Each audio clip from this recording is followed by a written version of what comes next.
Skin एक बहुत अहम रोल अदा करती है बॉडी के अंदर। स्किन की दो लेयर्स होती हैं, आउटर लेयर को एपिडर्मिस बोलते हैं और ये प्रोटेक्शन का काम करती है बैक्टीरिया के अगेंस्ट और वायरसेस के अगेंस्ट। जो आउटर स्किन होती है उसके अंदर ब्लड वेसल्स मौजूद नहीं होती, जबकि अंदर वाली लेयर्स को डर्मस लेयर्स बोलते हैं और डर्मस लेयर्स के अंदर ब्लड वेसल्स मौजूद होती हैं, नर्व्स एंडिंग्स मौजूद होती हैं और हमारे पास फैट सेल जो है वो मौजूद होते हैं और इसी स्किन के अंदर हमारे हेयर्स भी अटैच होते हैं।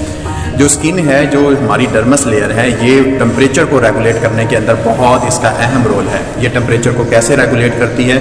ये हमारी बॉडी के ऊपर स्वेटिंग लेके आती है, बॉडी के अंदर कूलिंग इफेक्ट जो है वो प्रोड्यूस करवाती है। इससे क्या होता है कि ये जो हमारी बॉडी की डर्मस लेयर है, ये हमारी बॉडी के अंदर से जो स्वेट है वो प्रोड्यूस करवाती है।